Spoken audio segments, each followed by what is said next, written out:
चलिए जी करते हैं। नकुल पहले कल वाला क्वेश्चन समझ ले, क्योंकि आज मैं वर्ड प्रॉब्लम्स करा रही हूँ, पिछले तो फिर भी तेरे को समझ आ जाएंगे, ये नहीं आएगा समझ।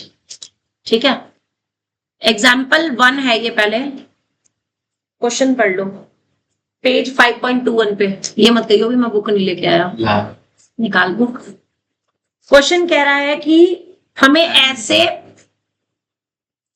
Pair of consecutive odd integers बताने हैं जिनमें से दोनों के दोनों इंटीजर्स तो क्या होने चाहिए, 10 से लेस होने चाहिए। गुड। और मुझे लगा था तू भी नहीं आएगी ना, बनाना उसने बोला आई थी। अच्छा उसने बोला था, हाँ। फिर तो आना चाहिए उसको। चलो खैर, तो दोनों पूछ लो बाहर जाके। तो दो इंटीजर्स कैसे हैं, ऑड है, कॉन्जिक्यूटिव है। कॉन्जिक्यूटिव ऑड इंटीजर्स यानी कि जैसे 1 3 हो गया, या 3 5 हो गया, या 5 7 हो गया, या 7 9 हो गया, या 9 11 हो गया, ऐसे कॉन्जिक्यूटिव ऑड इंटीजर्स है। वो कह रहा है दोनों के दोनों कैसे होने चाहिए, 10 से तो छोटे होने चाहिए, और उनका जो सम है, उनका सम कैसा होना चाहिए, 11 से बड़ा होना चाहिए। ठीक है, तो ऐसे में हमने क्या किया, दो कॉन्जिक्यूटिव, चाहे वो ऑड इंटीजर का है चाहे इवन इंटीजर का है, दोनों ही केस में हमने क्या लेट करना है इंटीजर्स को, x और x+2, क्योंकि इवन इंटीजर्स में भी दो का डिफरेंस होता है और ऑड में भी। लाइक अगर मैं इवन इंटीजर की बात करूं तो 2 के बाद अगला 4 आएगा, 4 के बाद अगला 6 आएगा, उससे अगला 8 आएगा, है 2 का डिफरेंस। और सेम ऐसे ही किसमें डिफरेंस है आपका, ऑड इंटीजर्स में। तो जब भी कॉन्जिक्यूटिव ऑड या इवन इंटीजर्स की बात हो तो हम हमेशा क्या लेट करते हैं उनको, x और x+2। इतनी बात समझ आ गई, यहां से रिफ्लेक्शन पड़ेगा, सही है। हाँ वही बोल रही है, रिफ्लेक्शन पड़ेगा। ये तो इधर आजा, समृद्धि के पास आजा, चलो ओके। अब वो कह रहा है कि दोनों ही इंटीजर्स जो है वो लेस देन 10 है, यानी x भी लेस देन 10 है और x+2 भी लेस देन 10 है। तो अगर x+2 लेस देन 10 है यानी कि x कैसा हुआ, सॉरी तो लेस देन 8 हो जाएगा x।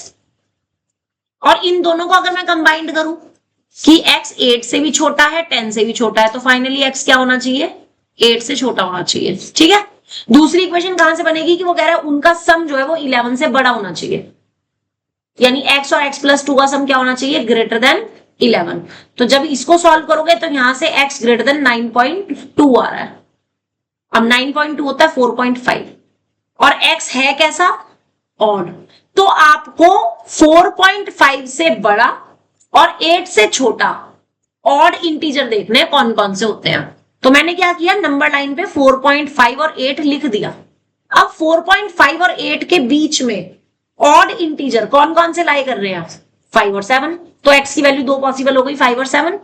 अब अगर मैं x को 5 लूंगी तो x+2 क्या आ जाएगा, और अगर x को 7 लूंगी तो x+2 क्या आ जाएगा, 9। इसका मतलब दो पेयर्स आ गए, 5 7 और 7 9। और बिल्कुल इसी के जैसा मैंने कल क्वेश्चन कराया था, जो कि दिया था करने के लिए, वो दिया था positive pair of odd integers के लिए, कि ऑड है नंबर्स जिसमें से दोनों के दोनों कैसे होने चाहिए, ग्रेटर देन 10 होने चाहिए, लेकिन उनका सम जो होना चाहिए वो लेस देन 40 होना चाहिए। तो ये क्वेश्चन किया था। ठीक है, तो सेम काइंड का ही था। आज इसके आगे का काम करते हैं, स्टार्ट करेंगे। Next example 2 find all pair of consecutive even positive integers both of which are larger than 5 but their sum is less than 23। ये खुद से ही करके दिखा दो, कल जैसा ही है तो मुझे पता चल जाएगा। टू फाइंड, पेज है 5.21, to find all pair of consecutive even positive integers. तो आपने जो लेट करना है बेटे, एग्जाम्पल 12 है कि let consecutive even positive integers, क्या लेट करेंगे, x और x+2। अब अकॉर्डिंग टू क्वेश्चन वो क्या कह रहा है कि दोनों के दोनों कैसे हैं, लार्जर देन 5 है, यानी x भी लार्जर देन 5 है और x+2 भी लार्जर देन 5 है। और साथ में क्या कह रहा है कि दियर सम, यानी x और x+2 का जो सम है वो लेस देन 23 है। जरा खुद से करके दिखा दो तो मुझे पता चल जाएगा कि तुम्हें समझ आ गया था या नहीं। तो ऑड वाले में भी तो सेम ही था। ये ओड वाला क्यों देखो इवन तो होने दो नहीं बुक में बेटे, क्वेश्चन पढ़।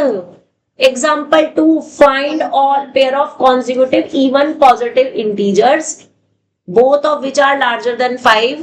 एग्जांपल 2 है। यस, मुझे मैंने नहीं बेटे 2 बोला, मैंने एग्जाम्पल 2 बोला था आपने कि नहीं मैंने 2 ही बोला है।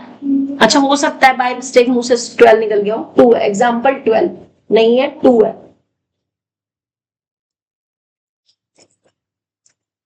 मान्या से हुई बात? क्या कह रही है? आ रही सच में आ रही है? बॉडी वाले दिन भी आ रही है? कल नहीं आई थी। अच्छा good.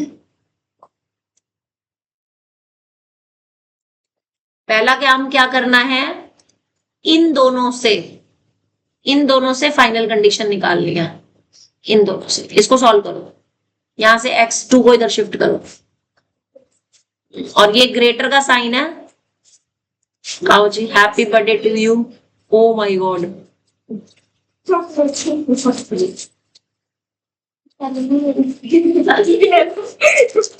Thank you so much. Happy birthday to you once again. बैठो, पढ़ने ही आई है ना? अच्छा फिर ठीक है। नहीं नहीं, पढ़ना है भाई। बैठो बैठो बैठो। मान्या ने कल वाली क्लास पता नहीं देखी थी कि नहीं? वेरी गुड, क्योंकि आज उसी से रिलेटेड क्वेश्चन दिया हुआ है। इशिता समझा देगी। हाँ, 2 बस तो मैं वन में आ रही सेकंड वन में थैंक यू सो मच। 2 चीजें मेरे लिए। पर तो वन में आ रहा सेकंड नहीं नहीं, यहां से क्या आएगा पहले ये बताओ ना। यहाँ से x ग्रेटर देन 3। इन दोनों से कंबाइन करके क्या आ जाएगा? इन दोनों से कंबाइन करके क्या आ जाएगा? x greater than 5 x 3 से भी बड़ा और 5 से भी बड़ा। नंबर लाइन पे बनाना जरूर है। हाँ, 3 और 5। 3 पे ओपन, उससे बड़ा, 5 पे ओपन, उससे बड़ा। फाइनल आ गया x जो है ग्रेटर देन 5 होना चाहिए और इसको इक्वेशन 1 डालना है। ठीक है, अब लेकर के चलना है ये वाला पोर्शन। तो इससे क्या आ जाएगा? 2x प्लस 2 लेस देन 23 21, यानी कि x लेस देन 21/2, यानी x लेस देन 10.5। इसको डाल दी सेकंड इक्वेशन। ये x है, 2 नहीं है। हाँ, लेकिन x है कैसा? दोनों में x कैसा है? इवन है। x है क्या? इवन है। तो नंबर लाइन पे मैंने क्या किया, पहले 5 लिखा, 10.5 कहीं यहां आएगा। अब 5 और 10.5 के बीच में, क्योंकि 5 से कैसा कह रहा है वो? बड़ा होना चाहिए, और 10.5 से छोटा। 10.5 से छोटा और 5 से बड़ा। तो 5 और 10.5 के बीच में सिर्फ इवन नंबर चाहिए मुझे। कौन कौन से होंगे? एक तो 6 होगा, 7 वाला नहीं होगा, फिर एक 8 होगा, फिर एक 9 नहीं होगा, फिर एक 10 होगा। तो 3 पॉसिबिलिटीज आ गई है। एक्स क्या क्या हो सकता है? 6 हो सकता है, 8 हो सकता है और 10 हो सकता है। हो सकता है। अब अगर x 6 है तो आपके पास x और x प्लस 2 वाले ऑल पॉसिबल पेयर्स क्या क्या बन जाएंगे? अगर x 6 है तो 8 बन जाएगा, 8 है तो 10 बन जाएगा, और 10 है तो 12 बन जाएगा। बात समझ आ गई?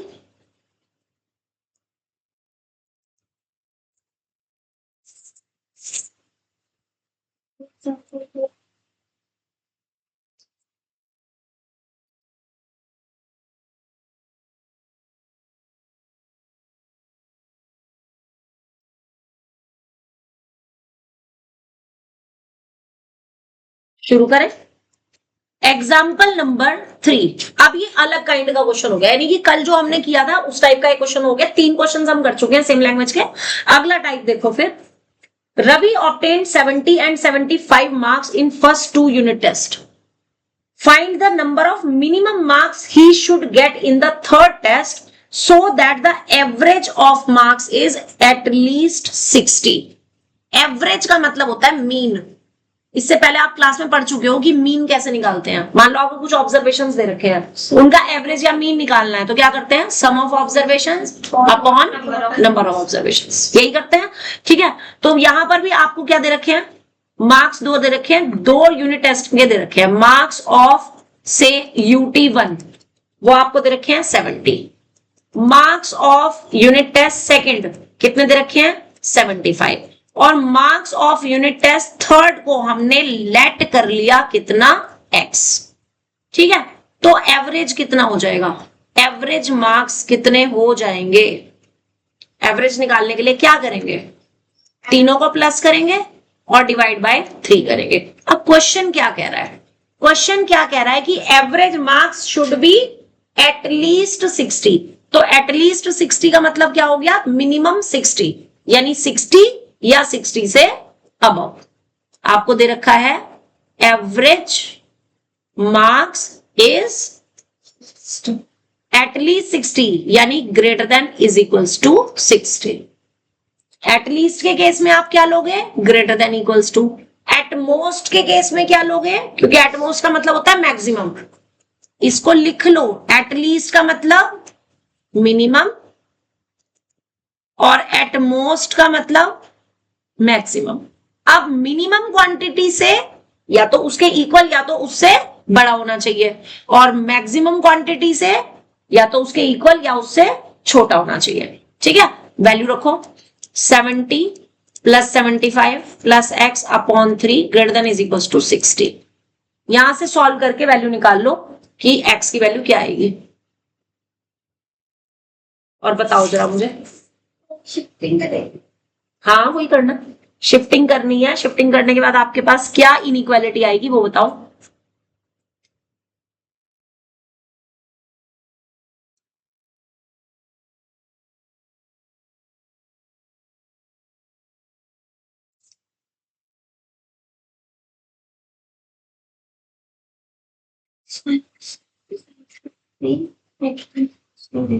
फाइनली क्या आया सॉल्व करके,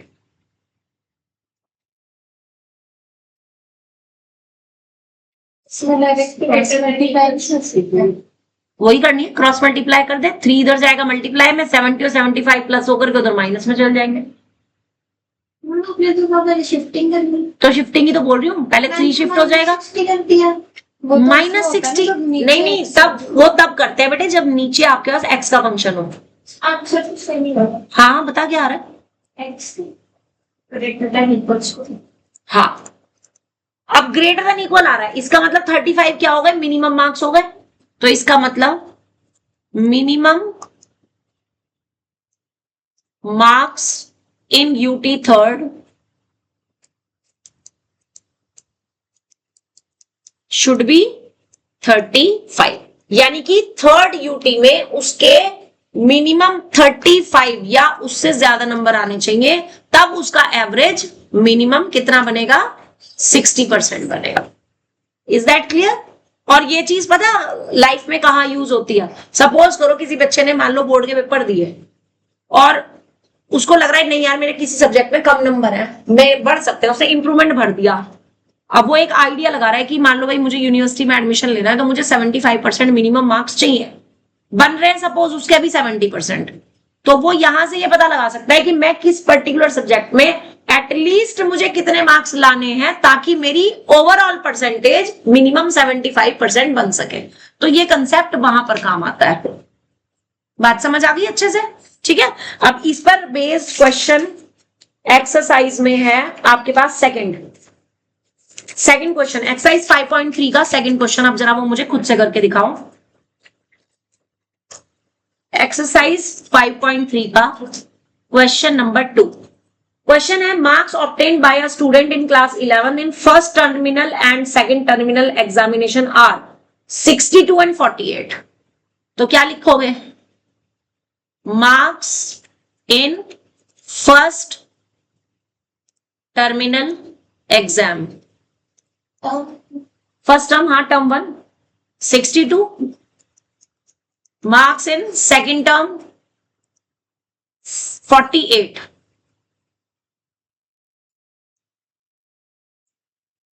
Find the number of minimum marks he should get in annual examination. Show that average marks is at least 60. तो let marks in annual examination is x, और अकॉर्डिंग टू क्वेश्चन वाली line से खुद करोगे. Average minimum 60, minimum 60.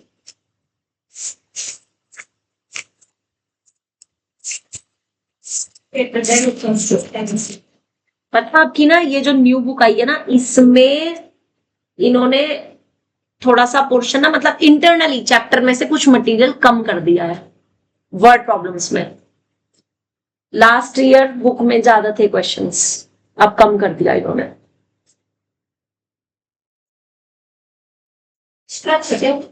हाँ, उसमें थोड़े extra थे क्वेश्चंस, इसमें काफी कम है. हाँ, हो सकता है, कह सकते हैं.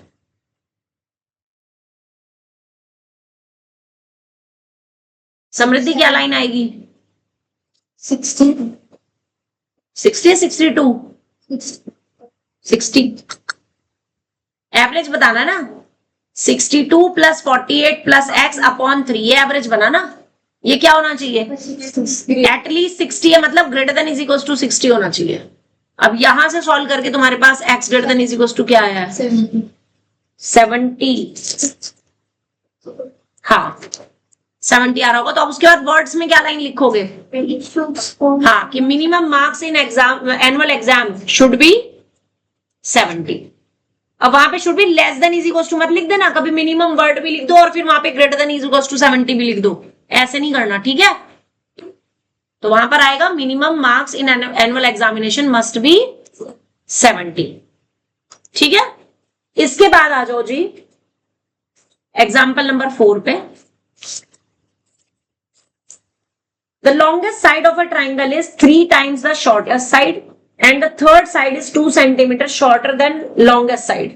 If the perimeter of the triangle is at least 61, find the minimum length of the shortest side. तो जो चीज पूछी है सिर्फ उसी को लेट करना है. तो मैंने क्या किया, एक बार ना एक वो बना ली right angle triangle. Right angle triangle की बात हो रही है. अब मुझे पता है राइट एंगल ट्राइंगल की जो हाइपोटेन्यूज होती है ना, वो हमेशा कौन सी साइड होती है? लॉन्गेस्ट साइड होती है. सबको पता है कि राइट एंगल ट्राइंगल में hypotenuse is the longest side, right? और शॉर्टेस्ट साइड को मैंने लेट करना है, तो मैंने सपोज इसको बोल दिया शॉर्टेस्ट साइड, और इसको हमने लेट कर लिया कितना? x. और ये मेरी पास जो बची वो कौन सी साइड हो गई? Third side. ठीक है, डायग्राम में बना दिया, मुझे अलग से कुछ लिखने की जरूरत नहीं है. अब क्वेश्चन क्या कह रहा है? क्वेश्चन की लैंग्वेज पढ़ो. The longest side is 3 times the shortest side. तो अगर शॉर्टेस्ट साइड x है तो लॉन्गेस्ट साइड कितनी हो जाएगी? 3x हो जाएगी. और थर्ड साइड क्या कह रहा है वो? And the third side is 2 centimetre shorter than longest side, यानी 3x - 2 हो गई. अब अकॉर्डिंग टू क्वेश्चन क्या लाइन आएगी? वो कह रहा है कि पेरीमीटर जो है दैट इज एट लीस्ट 61. तो बीच में साइन कौन सा आएगा? Greater than is equal to. अब तुम्हें पता चल गया क्या करना है? पेरीमीटर क्या होता है? सम ऑफ ऑल साइड्स. कर दो. अब फटाफट से खुद से करके बताओ आंसर क्या है.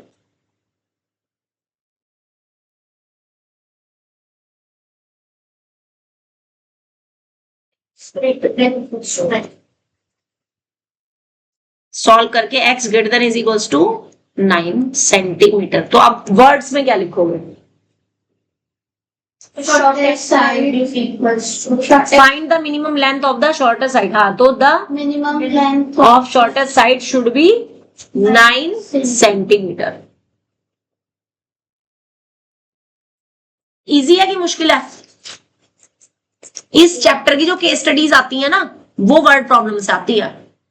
अगर इस चैप्टर पे केस स्टडी बनी तो वरना नहीं। ठीक है, आगे देखो,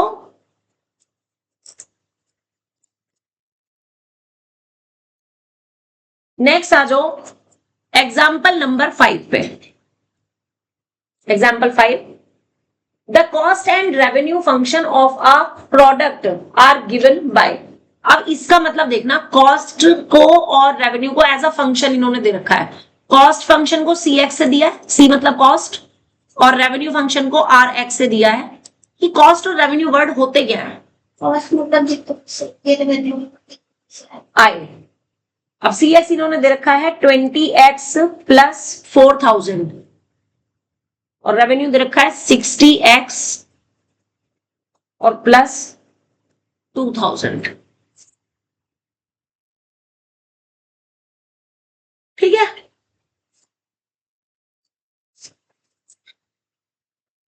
अब आगे लाइन पढ़ो, क्या कह रहा है वो, फाइंड। अब इसमें x क्या है basically, what is x, where x is, yes, number of items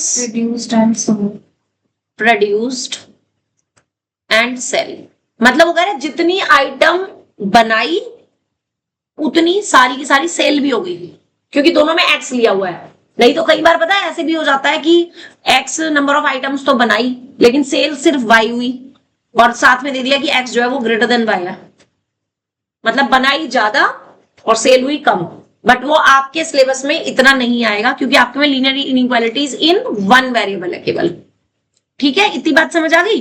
तो अब वो कह रहा है find the minimum number of items so that it must be sold to release some profit. कि कुछ प्रॉफिट होना चाहिए, चाहे भले ही 1 रुपए का हो, लेकिन प्रॉफिट होना चाहिए।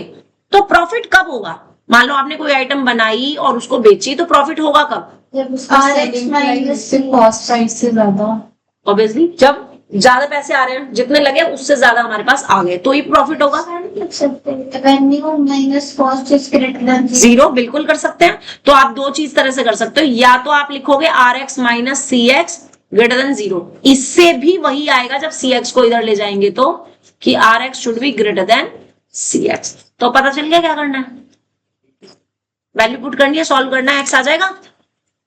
लगी समझ?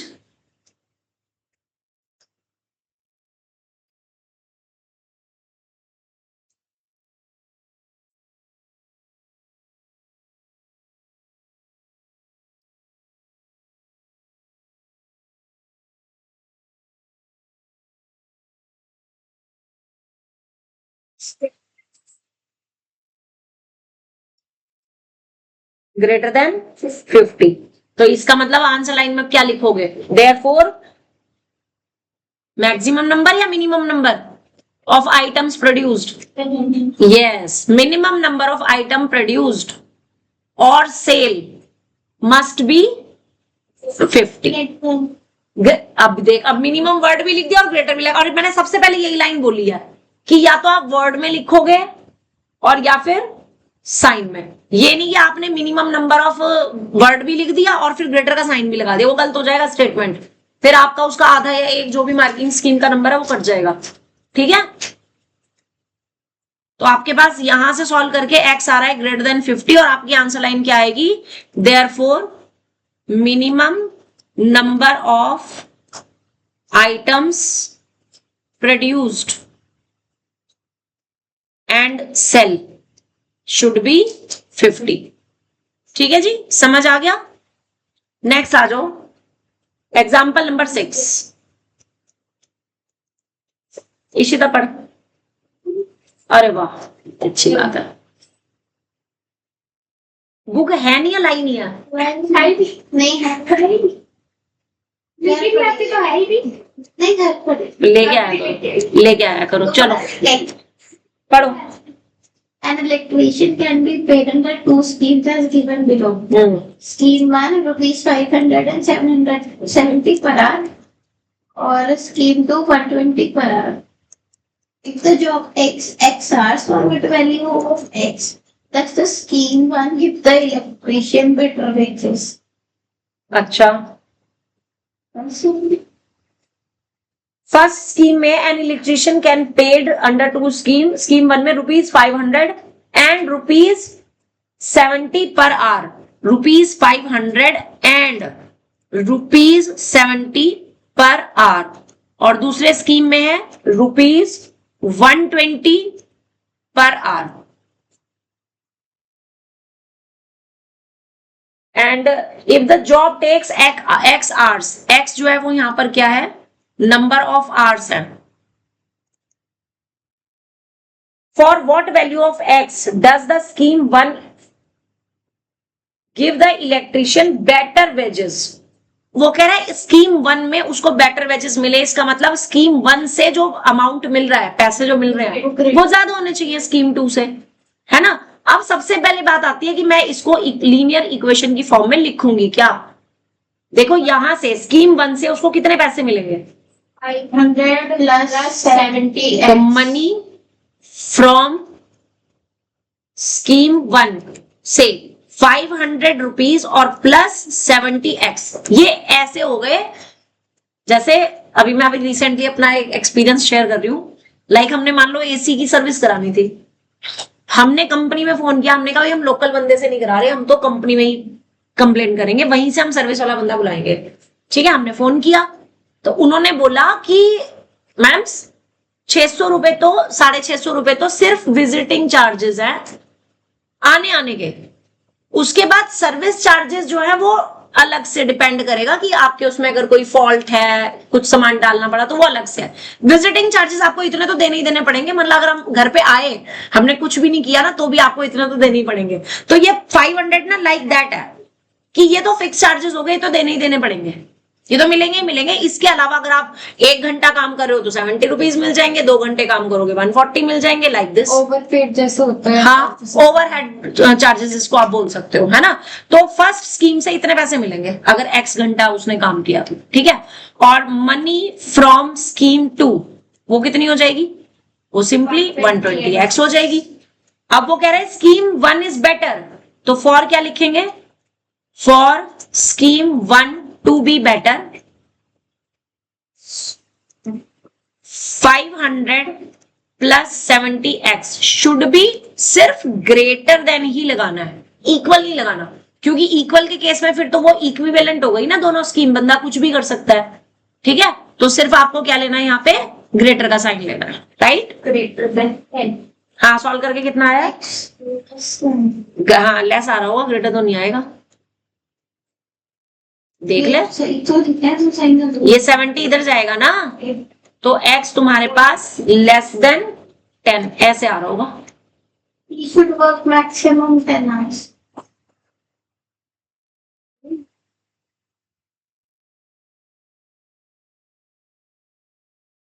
मैक्सिमम होगा ज्यादा से ज्यादा 10 घंटे कम, मिनिमम 10 घंटे या 10 घंटे से कम है। 10 हाँ, तो मैक्सिमम हुआ ना, सही तो बोल रही है वो, सही बोल रही है वो। राइट डाउन देयरफॉर इलेक्ट्रिशियन या ही वर्ड लिख सकते हो, हाँ जो मर्जी लिख दो। Therefore the electrician must work, और इसमें नहीं मैक्सिमम वर्ड नहीं आएगा क्योंकि इसमें इक्वल नहीं है। less than 10 hours. हाँ, must work less than 10 hours, electrician must work less than 10 hours. वो लोग समझ आ गया क्वेश्चन अच्छे से। नेक्स्ट एग्जाम्पल पे आ जाओ, example number 7। A solution is to be kept between 68 degree Fahrenheit and 77 degree Fahrenheit. What is the range of the temperature? ये question बहुत इंपॉर्टेंट है, इस पर बेस केस स्टडी आई हुई है, और किस तरह से आई हुई है मैं बता देती हूँ। A solution is to be kept between 68 degree Fahrenheit and 77 degree Fahrenheit. What is the range of the temperature in degree Celsius if the Celsius Fahrenheit conversion formula is F is equals to 9/5C plus 32। और वो कह रहा है कि कोई भी temperature है, यानी कि जो टेम्परेचर है वो फ़ारेनहाइट में दे रखा है, तो एफ जो है वो किस किस के बीच में लाई करता है, 68 और 77 के बीच में। तो आपको इसे सिंप्लीफाई करके पता लगाना है कि सी किस किस के बीच में लाई करेगा। दोनों की वैल्यू बिल्कुल सही, पहले एफ की जगह ये पूरा का पूरा रख देंगे यहाँ पे। अब 32 हटाने के लिए क्या करेंगे, -32, और फिर 9/5 हटाने के लिए क्या करेंगे, 5/9 से मल्टीप्लाई। लगी समझ? करो जरा फटाफट, एफ की जगह पहले पूरा रख दो।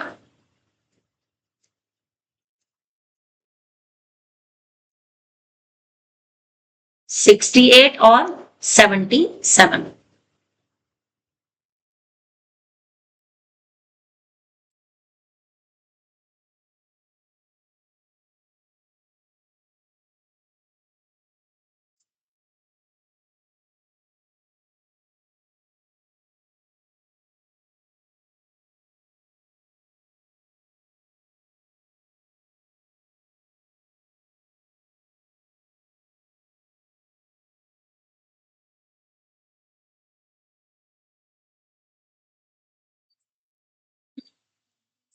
सी की वैल्यू किस किस के बीच में आ रही है,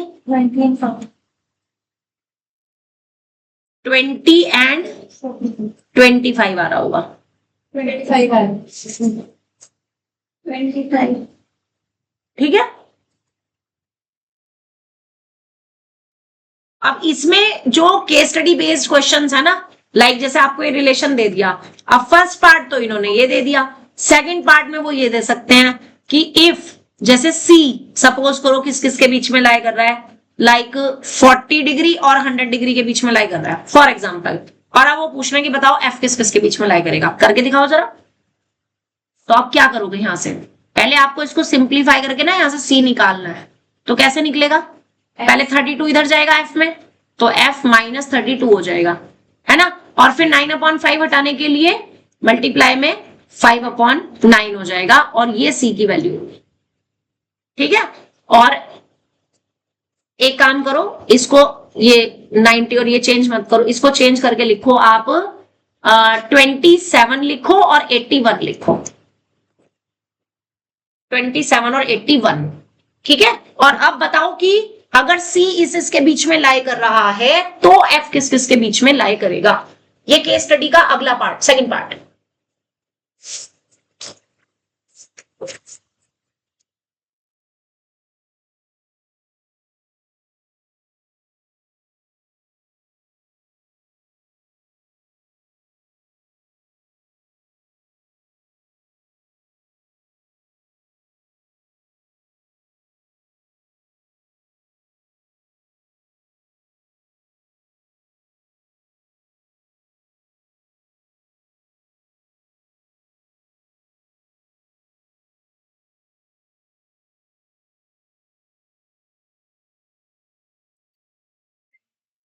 हाँ जी, क्यों, ये है ना सी की जगह तो ये रखोगे ना तुम, तो पहले 9/5 से हाँ पहले 9/5 से करेंगे, तो फिर तो वही रख लेते हैं हम, 20 और 100 सही था वो, 40 और 20 और 100 ही रखो, 20 और 100, हाँ क्योंकि तुम 9/5 से मल्टीप्लाई करोगे तो 5 से कट जाएंगे ना ये 20 और 100 दोनों, इसी के बीच में करो।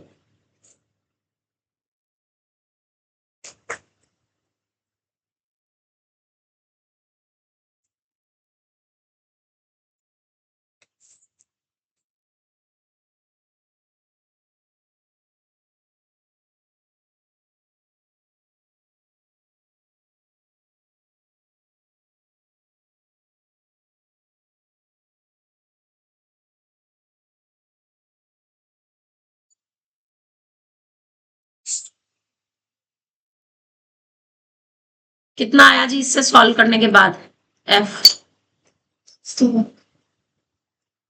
और 212। ठीक है, क्वेश्चन समझ आ गया, राइट। इसके बाद आ जाओ नेक्स्ट, वो भी इसी से मिलता जुलता सा ये क्वेश्चन, लेकिन उसमें 3 है। अगर ये आता है तो आपका ऐसे होगा केस स्टडी, 2 मार्क्स ईच, और हो सकता है बीच में कुछ और भी दे दें, ठीक है, कोई और भी कंडीशन दे दें। Next is example number 8।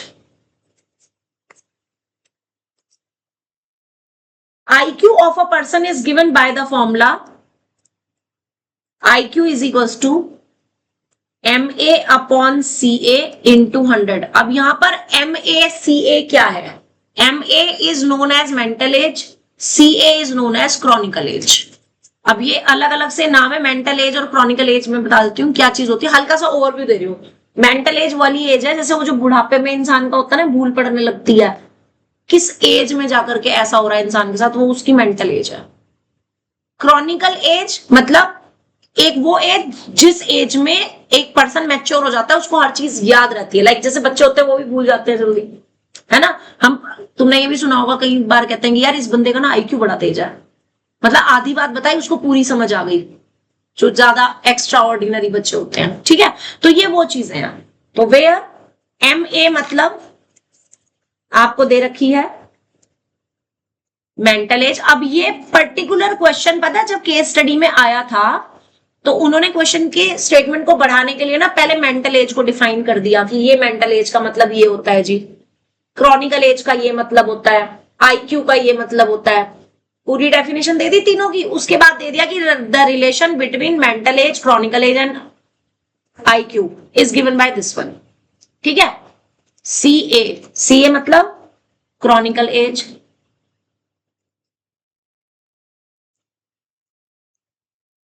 Chronological age not chronical, chronological, ठीक है। और IQ क्या है वो कुछ नहीं दिया इन्होंने, IQ तो IQ ही है बस, हाँ क्वेश्चन होता है, इंटेलिजेंस क्वेश्चन है ना, वही होता है ना। तो अब इसमें क्वेश्चन है कि अगर IQ, लिसन, अगर IQ किसी भी पर्सन का 80 और 140 के बीच में है, 80 और 140 के बीच में, for a 12-year children, for a 12 years old children या child, for a 12-year old child। तो ये जो 12-year old है ना, ये जो इसमें इक्वल भी है, हाँ इक्वल का भी साइन है, राइट।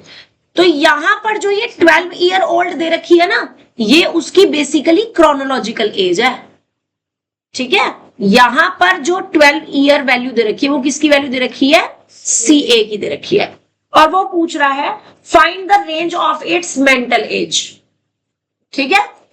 तो फाइंड करना है आपको कि उसकी मेंटल एज किस किस के बीच में लाए करेगी। तो अब क्या करोगे आप? बिल्कुल सही, आप पहले मेंटल एज की बात कर रहे हैं तो पहले यहां से मेंटल एज का फॉर्मूला निकालना है, जैसे ऊपर किया था। डायरेक्ट रख दो, रखो रखो रखो रखो रखो और करके बताओ।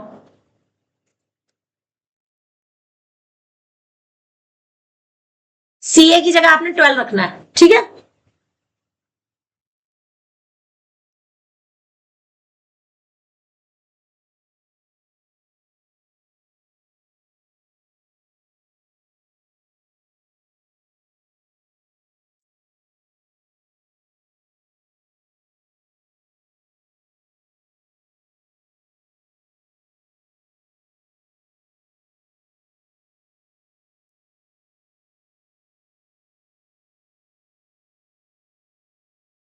हाँ जी, पॉइंट में ही आ रहा है। आ कितना आ रहा है? 0.6 and 16.8। 8, बिल्कुल यही आ रही है। तो इसको क्यों नहीं होती? मंथ नहीं होते यहाँ, नेगेटिव नहीं होती, नेगेटिव नहीं होगी, लेकिन पॉइंट्स में तो हो सकती है बड़े आराम से, क्यों नहीं हो सकती। और यूनिट क्या आएगी? ईयर्स, है ना।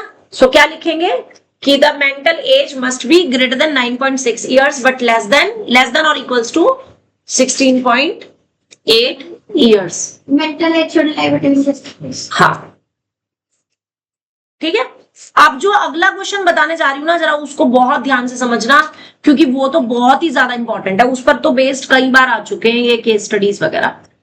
पहले 19th क्वेश्चन कराने से पहले मैं तुम्हारे से कुछ पूछना चाहती हूँ। तुम लोगों ने किस किस ने केमिस्ट्री पढ़ी हुई है 9th-10th में? सबने, ऑलमोस्ट सबने ही पढ़ी हुई है। 9th-10th में तो सबने ही पढ़ी होगी। 3 वर्ड्स होते हैं, एक होता है सॉल्यूट, एक होता है सॉल्वेंट, सॉल्यूशन। एक होता है सॉल्यूशन। क्या डिफरेंस है इसका? सॉल्यूशन जो मिक्स करके हैं। यस, इन दोनों को मिक्स करके बनता है सॉल्यूशन। चलो जी, इतनी बात तो सबको ही पता है। सॉल्वेंट जिसमें मिक्स एग्जैक्टली। और सॉल्यूट जिसको हमारे टाइम में पता, बचपन में जब हम छोटे थे तो हमें ये सिखाया जाता था कि सॉल्यूट होता है सॉलिड और सॉल्वेंट होता है लिक्विड। 10th में अभी भी यही सिखाया जाता है। हमारे को ये सिखाया गया था कि सॉल्यूट होता है सॉलिड, लाइक जैसे चीनी घोल दी हमने, नमक घोल दिया, तो ये सब क्या है? सॉल्यूट है। और पानी में अगर हम इसको मिक्स कर रहे हैं या दूध में चीनी डाल रहे हैं तो दूध, पानी, ये सब क्या हो गए? सॉल्वेंट हो गए। लेकिन एक्चुअल में सॉल्यूट और सॉल्वेंट दोनों सॉलिड भी हो सकते हैं और लिक्विड भी हो सकते हैं। हाँ जी, और गैसियस भी हो सकते हैं, ठीक है। बट डिफरेंस क्या है? जिसका अमाउंट कम हो वो सॉल्यूट है और जिसका अमाउंट ज्यादा हो वो सॉल्वेंट, ठीक है। सॉल्यूट मतलब लेस अमाउंट और सॉल्वेंट मतलब मोर अमाउंट। बात समझ आ गई? ठीक है। अब मुझे ये बताओ, मान लो आपको मैंने एक गिलास पानी दिया और आपसे कहा कि इसमें ना थोड़ा नींबू डाल दो तो ये लेमन वाटर बना दो, ठीक। अब आपने क्या किया? नींबू पानी बना दिया। मैंने टेस्ट किया, मुझे लगा कि नहीं यार, इसमें ना नींबू कम है, थोड़ा और डाल के लाओ। तो तुम क्या करोगे? नींबू उसके अंदर तुम नींबू डाल दोगे क्योंकि मुझे उसमें नींबू कम लग रहा है, यानी कि सॉल्यूट कम लग रहा है। लेकिन अगर मान लो मैंने कहा अरे नहीं, ये तो बहुत ज्यादा खट्टा हो गया भाई, इसको तो तुम उसमें पानी और डाल दोगे। यही करते हो। मतलब अगर मैं सॉल्यूट की मात्रा बढ़ा रही हूं तो मैं एसिडिटी बढ़ा रही हूं, और अगर मैं सॉल्वेंट की मात्रा बढ़ा रही हूं तो मैं बेसिसिटी बढ़ा रही हूं, उसको बेसिक बना रही हूं। इतनी बात समझ आ गई? ठीक है। अब क्वेश्चन पढ़ो। How many litre of water will have to be added to 1125 litre of 45% of solution so that the resulting mixture will contain more than 25% but less than 30% of acid content। अब यहां पर acid क्या चीज है? Solute है। और water क्या चीज है? सॉल्वेंट है। तो हमारे क्वेश्चन में जो एसिड है वो क्या चीज है? सॉल्यूट है, ठीक है। और जो वाटर है वो क्या चीज है? सॉल्वेंट है। और इन दोनों को मिक्स करके क्या बन गया? हमारा सॉल्यूशन बन गया, है ना। अब ये जो वर्ड बोल रहे हैं ना, 45% ऑफ एसिड सॉल्यूशन, तो 45% ऑफ एसिड सॉल्यूशन का मतलब ये हुआ कि अगर मैंने कोई भी अमाउंट लिया है सॉल्यूशन का तो उसका 45% उसमें एसिड है और रिमेनिंग पार्ट जो है उसमें वो वाटर है। यही मतलब हुआ। या अगर वो कह रहे हैं कि 25% ऑफ एसिड सॉल्यूशन, तो इसका मतलब उसमें सॉल्यूट की मात्रा कितनी है? 25% और बाकी का क्या है? पानी है। इतनी बात समझ आ गई? ये सब तो तुम लोग केमिस्ट्री में पढ़ चुके हो, मुझे ज्यादा एक्सप्लेन करने की जरूरत नहीं है इसको, है ना। चलो अब जरा ध्यान से देखना, या और बताऊं इसको थोड़ा सा डिटेल में? नहीं, ये तो पता पर ये पढ़ा नहीं है इस साल। नहीं, वैसे मतलब ये मालूम है ना कि 25% एसिड सॉल्यूशन का मतलब क्या हुआ? लिख लो इसको कि इसमें जो सॉल्यूट है वो कितना है? 25% और सॉल्वेंट कितना है? 70। बाकी का 75%। समझ आ गया? ठीक है। और ऐसे ही अगर मान लो ये कह रहा है 45% ऑफ एसिड सॉल्यूशन, तो इसका मतलब क्या हुआ कि सॉल्यूट कितना है? 45% और सॉल्वेंट कितना है? 55%। लेकिन किसका? Of, yes, of solution. Solution का यानी जितना भी अमाउंट हमारे पास सॉल्यूशन है, 1 लीटर, 2 लीटर, 50 लीटर, 100 लीटर, जितने भी लीटर में है उसका 45% या उसका 25% या उसका 50%। Is that clear? ठीक है। अब क्वेश्चन में क्या कह रहा है कि how much water should be added, how much water should be added to this solution. तो हमने इसी चीज को लेट कर लिया कि let x litre of water should B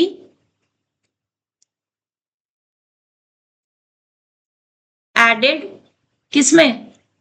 to 1125 litre of 45% solution, acid solution. Solution of acid की जगह एसिड सॉल्यूशन वर्ड लिख लेना, ज्यादा इजी हो जाएगा।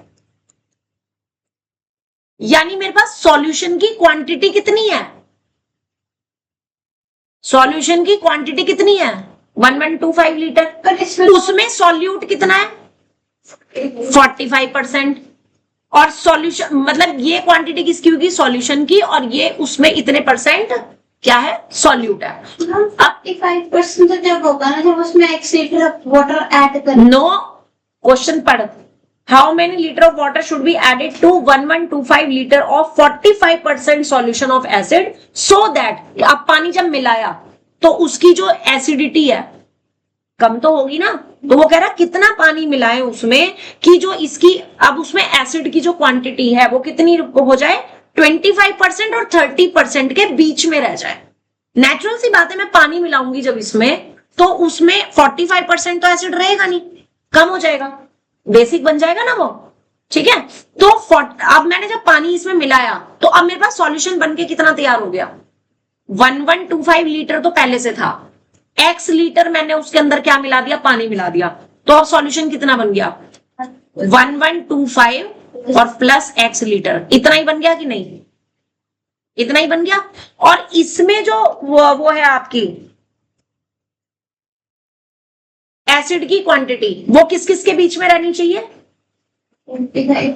25% और 30% के बीच में रहनी चाहिए, है ना। तो इसमें इसका जो 25% होगा, 25 और 30 के बीच में, तो इसका जो 25% होगा ये बन गया हमारा सॉल्यूट, राइट। और 1125 प्लस एक्स का ही कितने परसेंट कह रहा है वो? 30%। ये बन गया सॉल्यूट। और ये दोनों के बीच में रहना चाहिए क्या चीज? हमारे पास पहले सॉल्यूट कितना था? 1125 का 45%। यानी पानी मिलाने से जो उसमें सॉल्यूट की क्वांटिटी है वो किस किस के बीच में रहनी चाहिए? 25% और 30% के बीच में रहनी चाहिए। दोबारा समझ ले, कोई बात नहीं। तुम्हारे पास एक सॉल्यूशन है, ठीक है, ये कितना है? 1125% वो है, लीटर है, ठीक है। अब जब तुम इसमें पानी मिलाओगे x लीटर तो आपका सॉल्यूशन कितना बन जाएगा? 1125 प्लस x बन जाएगा। तो वो तो ये कह रहा है ना कि कितना पानी मिलाएं कि सॉल्यूट की जो क्वांटिटी है वो इस और इस रेंज के बीच में रहनी चाहिए, है ना। अब सॉल्यूट की क्वांटिटी आपकी कैसे निकलती है? सॉल्यूशन का जब आप उतने परसेंट निकालोगे तो सॉल्यूट की क्वांटिटी आ जाएगी। यानी कि ये जो सॉल्यूट की क्वांटिटी है 25% और 30% के बीच में रहना चाहिए। मैंने कुछ गलत लिखा है शायद। 1125 साइन गलत नहीं लगाया आपने? नहीं लगाया तो ठीक है। 25 से तो बड़ा और 30% से छोटा, इसके बीच में ही तो रहेगा। सही लगाया है ये। देखो दोबारा समझो, आपके पास इसमें 1125 लीटर तो है सॉल्यूशन और प्लस x लीटर है पानी। अब जो इसके बीच में जो सॉल्यूशन जो सॉल्यूट की मात्रा होगी वो कैसे निकलेगी?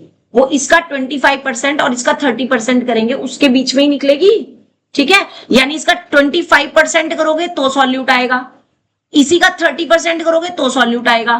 तो पानी मिलाने के बाद आपके पास जो सॉल्यूट की क्वांटिटी है, ये मैं उल्टा लिख रही हूँ, मुझे अभी भी यही लग रहा है। 45 गलत बीच में क्यों आया? मुझे भी यही लग रहा है कि मैं गलत लिख रही हूँ। इसको रुक जाओ एक सेकेंड,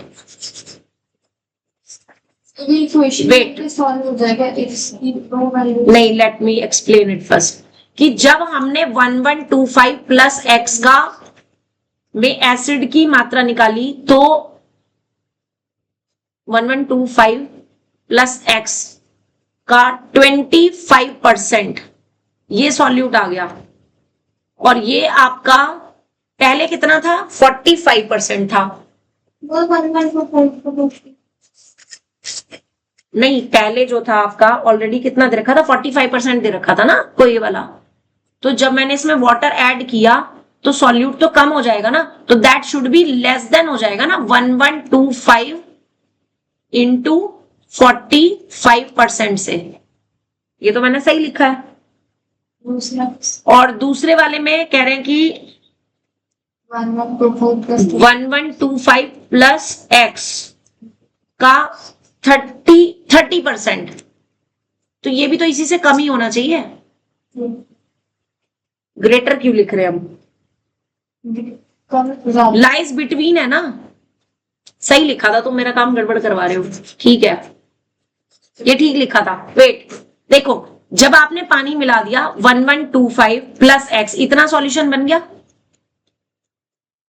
ठीक है। उसका सॉल्यूट जो है वो 25 और 30 के बीच में होना चाहिए ना सॉल्यूशन का, तो यानी कि 25% और 30% के बीच में लाए करना चाहिए जो एक्चुअल में सॉल्यूट है आपका 1125 का 45%। एग्जैक्टली करेक्ट है ये। आपके पास ये जो क्वांटिटी है वो क्वांटिटी सिर्फ सॉल्यूट की है, राइट। और वो सॉल्यूट पानी मिलाने के बाद किस किस के बीच में रहना चाहिए? 25% और 30% के बीच में रहना चाहिए। अंडरस्टैंड? ठीक है। अब यहां से इसको सॉल्व करके आपने एक्स पर कंडीशन लगानी है कि कितने अमाउंट के बीच में हम इसमें पानी मिला सकते हैं। नहीं, ये पता पेयर ऑफ लीनियर इनइक्वालिटीज बन गया है। एक बार तो आप ये वाला पोर्शन लेकर के सॉल्व करोगे और एक बार आप ये वाला पोर्शन लेकर के सॉल्व करोगे, वहां से कंबाइंड आपका आंसर आएगा।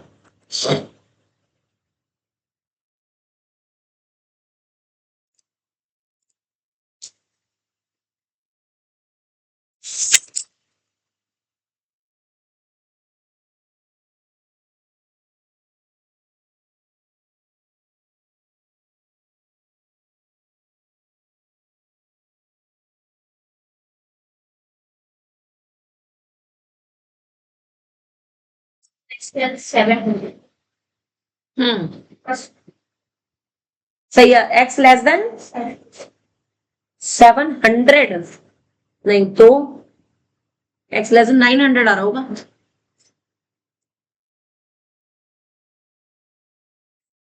वन 1125 प्लस एक्स का 25% शुड बी लेस देन 1125 का 45%, should be less then 1125 plus x का 30%। तो परसेंट तो पहले खत्म हो गया। इसको पूरी एक लाइन में, हाँ एक साथ कर दो, चाहे अब दो अब लो ना, दो को सॉल्व करो, अब करो। यानी एक बार 1125 plus x into 25 less than 1125 into 45। ठीक है, यहां से सॉल्व करो। दूसरे केस में 1125 into 45 less than 1125 plus x into 30।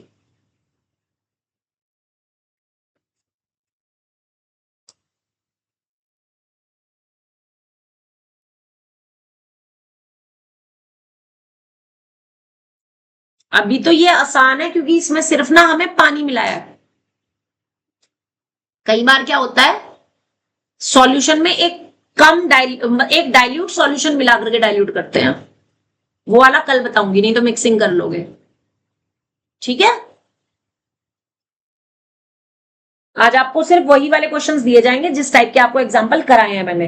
Like third question करोगे एक, तो आज आप निशान लगा लेना, एक्सरसाइज का थर्ड करोगे, फोर्थ करोगे, उसके बाद आप करोगे थर्ड फोर्थ और एक फिफ्थ करोगे, ड्रिलिंग वर्ड डीपेस्ट होल वाला एक ये करोगे। एक्स लेस देन 881, क्या कर रहे हो तुम इसमें? 25 को डिवाइड कर दिया। अगर मैं ऐसे कर लूं तो चल तुम्हारे तरह से करते हैं। तुमने क्या किया, 25 से डिवाइड किया, 1125 इंटू 45 अपॉन 25, 9/9 1125 प्लस एक्स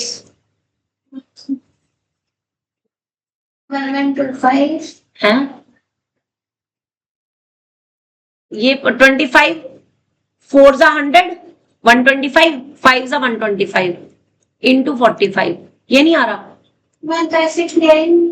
मैंने तो और कैसे किया? 45 into 45 9 by 5 रहना दिया उसको। ये, और माइनस 1125। ले भाई, तो जैसे मर्जी कर ले, तेरी कैलकुलेशन में मिस्टेक होगी या शिफ्टिंग में गलती कर दी। चेक कर। दिखा।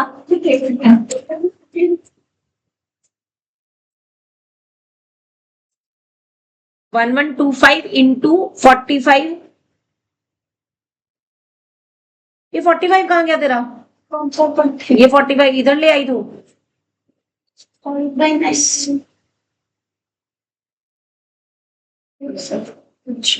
और उसके बाद क्या करा? फिर उसको फिर उधर भेज दिया। किधर भेज दिया फिर? 5/9 1125 को इधर माइनस में भेज दिया। वो कॉमन ले लिया 1125। हाँ, कैलकुलेशन में गलती होगी तेरी, कैलकुलेशन में गलती होगी। ये स्टेप्स ठीक है, कैलकुलेशन चेक कर एक बार दोबारा। एक सेकंड।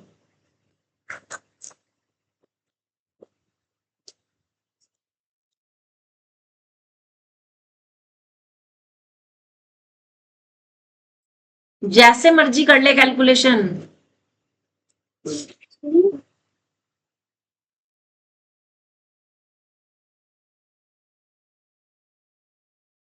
पता ही तो ये कौन सा आ रहा पॉइंट में, ये वाला कि ये? अभी देखते हैं, एक मिनट रुक जाओ, करो इसे डिवाइड। 3 से 30 से कट हो रहा है या 5 से कट कर दो? 5 9 जा, 5 6 जा, फिर 3 से, 3 जा 2 जा। ये डेसिमल में आ रहा है? हाँ डेसिमल में ही आ रहा है ये। 5, हाँ बिल्कुल सही, यही आ रहा है। यहां से सिंप्लीफाई करके ये आएगा। ठीक है, अब आपने पहले अपने होमवर्क पर निशान लगाओ।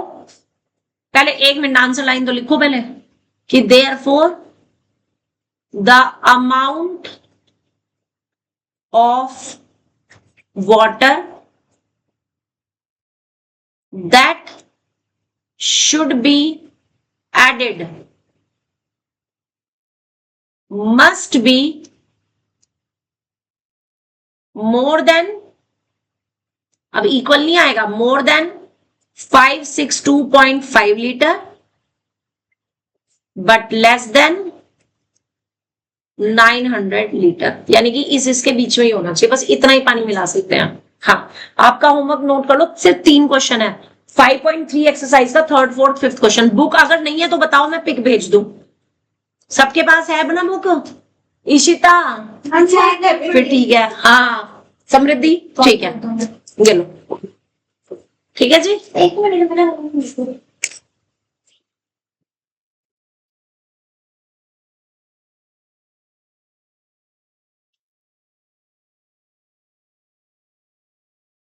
नकुल फीस का क्या सीन है?